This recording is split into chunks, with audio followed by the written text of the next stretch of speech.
بسم اللہ الرحمن الرحیم اعوذ باللہ من الشیطان الرجیم بسم اللہ الرحمن الرحیم افرأیت الذی تولی وَأَعْطَى قَلِيلًا وَأَكْدَى کیا آپ نے اس شخص کو دیکھا ہے جس نے روگردانی کی، اس نے تھوڑا سا مال دیا اور پھر ہاتھ روک لیا۔ صدق اللہ العلی العظیم۔ گزشتہ درس میں ان آیات کے شان نزول میں ہم نے بیان کیا تھا کہ ایک شخص نے جو اللہ کے راستے میں مال خرچ کرتا تھا، ایک غلط بات کی بنیاد پر جو اس کے کسی دوست نے اسے کی تھی، اللہ کے راستے میں مال دینے سے ہاتھ روک لیا، اور اس بات پر مطمئن ہو گیا کہ اللہ کے راستے میں نہ دینے کا جو گناہ ہے اب وہ میرے اس دوست کی گردن پر ہے جس نے مجھ سے یہ کہا ہے کہ تو اللہ کے راستے میں خرچ نہ کر، تیرا گناہ میری گردن پر۔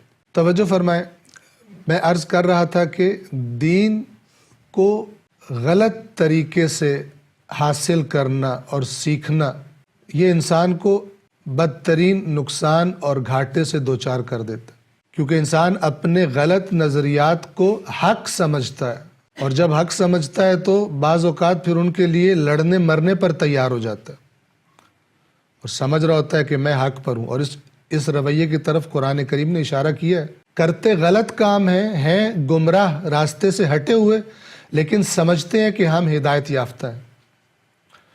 وَيَحْسَبُونَ أَنَّهُمْ مُهْتَدُونَ، اور سمجھتے ہیں کہ ہم ہدایت یافتہ ہیں۔ وَيَحْسَبُونَ أَنَّهُمْ يُحْسِنُونَ صُنْعًا، اور یہ سمجھتے ہیں کہ بڑا اچھا کام کر رہے ہیں، بڑا خوبصورت کام کر رہے ہیں، لیکن ہوتا غلط ہے۔ کیوں؟ اس لیے کہ سیکھا غلط جگہ سے تھا، سیکھنے کے لیے غلط طریقہ استعمال کیا تھا۔ اسی سورۃ النجم میں اللہ تبارک و تعالی نے کیا فرمایا تھا کہ یہ مشرکین مکہ نے کیا کیا ہوا ہے، انہوں نے غلط نظریات بنائے ہوئے ہیں جن کے بارے میں اللہ نے کوئی دلیل نازل نہیں کی، اور وہ غلط نظریہ ایک کیا بیان کیا تھا، یہ کہتے ہیں فرشتے اللہ کی بیٹیاں ہیں۔ کیا دلیل ہے اس کی؟ کوئی دلیل نہیں، بنا لیے۔ اور بنانے کا، ایسی غلط باتیں بنانے کا ایک سبب قرآن کیا بیان کرتا ہے؟ اسی میں بیان کیا، ہوائے نفس، یعنی انسان کی خواہشات اس کو زیادہ پوری ہوتی ہوئی نظر آتی ہیں، دین کی جس شکل میں، اس شکل کی طرف زیادہ مائل ہو جاتا ہے۔ ایک نظریہ وہ ہے کہ جو اللہ نے اپنی کتاب میں بیان کیا کہ وہی حق ہے، اور ایک وہ کہ جو معاشرے میں مشہور ہے۔ تو انسان جب دیکھتا ہے کہ میری خواہش، میری نفسانی خواہشات جو جس طرح میں زندگی گزارنا چاہتا ہوں، اس نظریے کو قبول کروں تو زیادہ آسانی ہے مجھے، تو بجائے جو حقیقی طور پر حق ہے ادھر رغبت کرنے کے ادھر چلا جاتا، دوسری طرف چلا جاتا ہے۔ تو یہ قرآن مجید نے اسباب بیان کیے ہیں غلط طرف جانے کے، انسان غلط طرف کیوں جاتا ہے۔ ایک سبب اور جو اسی سورہ میں بیان ہوا تھا وہ کیا تھا، وَلَمْ يُرِدْ إِلَّا الْحَيَاةَ الدُّنْيَا، اے رسول آپ اس سے کنارہ کشی کر لیں جس نے ہمارے ذکر سے پشت کی ہوئی ہے۔ اور وجہ کیا ہے پشت کرنے کی؟ اس کا ارادہ صرف اور صرف اسی دنیاوی زندگی کا ہے، یعنی اس کی تمام توجہ، اس کی ساری خواہشات، اس کی ساری آرزوئیں کس کے لیے ہیں؟ اسی دنیا کے لیے، اسی دنیا میں محدود ہے۔ لہٰذا یہ آپ کی بات نہیں سنے گا، اس پر وقت ضائع نہ کریں۔ اس کا مرض حب دنیا، اور صرف حب دنیا، یہ اتنا خطرناک ہے کہ اے رسول یہ آپ کی بات بھی نہیں سنے گا۔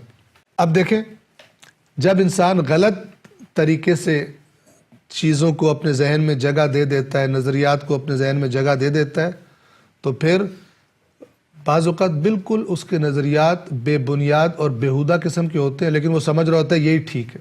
اس کی آپ کو مثال دیتا ہوں۔ منگل کے دن بعض روایات میں مثلا ہے کہ منگل کے دن ناخن کاٹنا مکروہ ہے، مثال دے رہا ہوں آپ کو بات سمجھانے کے لیے کہ ہوتا کیا ہے۔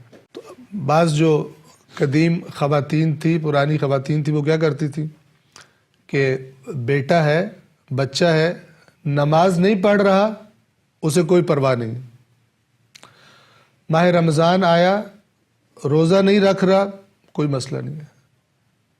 لیکن ایک دن وہ دیکھتی ہے کہ منگل کے دن اس کا بیٹا ناخن کاٹ رہا ہے, اب آگ بگولا ہو جاتی ہے. شرم نہیں آتی, بے دین, بدتمیز, کوئی طور ادب نہیں ہے. منگل کے دن بھلا ناخن کاٹے جاتے. منگل کے دن اگر ناخن کاٹ بھی لو تو گناہ نہیں ہے, لیکن نماز کا ترک کرنا بہت بڑا گناہ ہے, اس کی پرواہ کوئی نہیں. اور ایک اور چھوٹا سا وہ حقیقی واقعہ بھی ہے لیکن لطیفہ ہے اسی بات کو سمجھنے کے لیے. ایک دن ایک عزیز نے مجھے فون کیا, عید الاضحیٰ قریب تھی, یعنی قربانی والی عید قریب تھی, تو مجھے فون آیا. سلام وعلیکم السلام کے بعد فون کرنے والے نے مجھ سے کہا کہ میں بکرا خریدنے کے لیے منڈی میں آیا ہوں اور ایک بکرا پسند آ گیا ہے, تو بس ایک تھوڑا سا پرابلم ہے, اس کا ایک سینگ جو ہے وہ تھوڑا سا اس کے اوپر خراش ہے, تو یہ خراش والے سینگ والے بکرے کی قربانی قبول ہو جائے گی؟ تو میں نے, چونکہ میں ان کو جانتا تھا, تو میں نے ان سے سوال کیا کہ آنے سے پہلے فجر کی نماز پڑھی تھی؟ بکرا خریدنے آنے سے پہلے فجر کی نماز پڑھی تھی؟ تو مجھے کہتا ہے وہ آپ کو پتہ تو ہے نماز رہ جاتی ہے میری, نماز نہیں پڑھتا. تو میں نے جواب میں ان سے کہا کہ اگر نماز پڑھے بغیر اللہ قربانی قبول کرتا ہے تو پھر بکرے کا سینگ کا خراب ہونا یہ میرے ذمہ آیا. نماز نہیں پڑھ رہا اور بکرے کے سینگ کی خراش پر فون کر کے چیک کر رہا ہے کہ اس کی قربانی قبول ہوگی یا قبول نہیں ہوگی.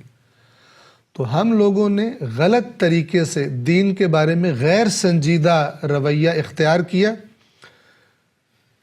دنیا میں جو ہم نے مثلا جس کو ہم دنیاوی مستقبل کہتے ہیں کہ ہم نے جی فلان نوکری کرنی اور فلان پیسے کمانے. آپ ماں باپ کو دیکھیں, بچوں کو اسکول بھیجنے کے بارے میں, ان کو سائنس پڑھانے کے بارے میں, یعنی جن کا رابطہ ہمارے ذہن میں کیا ہے کہ یہ دنیا کا مستقبل روشن ہوگا, اس کے بارے میں کتنے سنجیدہ ہیں.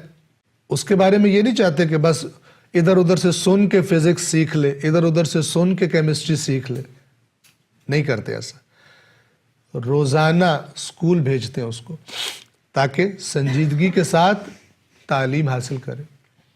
لیکن دین کے بارے میں چونکہ رویہ غیر سنجیدہ ہے, لہٰذا ادھر ادھر سے لے کر ذہن میں نظریات بنا لیتے. اور اس قسم کے الٹے سیدھے نظریات کہ نماز کا ہوش نہیں ہے, جس کو اللہ کے نبی نے دین کا بنیادی ستون قرار دیا کہ اگر وہ ہے وہ ستون تو دین کی عمارت قائم ہے, اور اگر وہ ستون نہیں ہے تو دین ختم, دین کی عمارت منہدم ہے, مسمار ہے, ختم ہے. اس نماز کی پرواہ نہیں ہے, بکرے کے سینگ پر آئی ہوئی خراش کی پرواہ ہے کہ میری قربانی قبول ہوگی یا قربانی قبول نہیں ہوگی. تو یہاں جو ہم نے عرض کی تھی کہ یہ آیات, ہم نے کہا تھا یہ جو آیا ہے افرأیتا, تو کیا آپ نے دیکھا, یہ تو یعنی فا ہمیں بتا رہا ہے کہ یہ جو غلط نظریات پیچھے اللہ نے بیان کیے مشرکین کے, ان کے نتیجے کی ایک مثال یہاں پہ دینے لگا. مال کون نہیں دیتا اللہ کے راستے میں؟ جس کا ارادہ دنیا کا ہے, دنیا کی محبت مال کی محبت ہے, اور جس کو دنیا کی محبت جس کے دل میں گھسی ہو, اس کا مال کسی اور جگہ پہ خرچ کرنے کا دل, یعنی اللہ کے راستے میں خرچ کرنے کا جی نہیں چاہتا.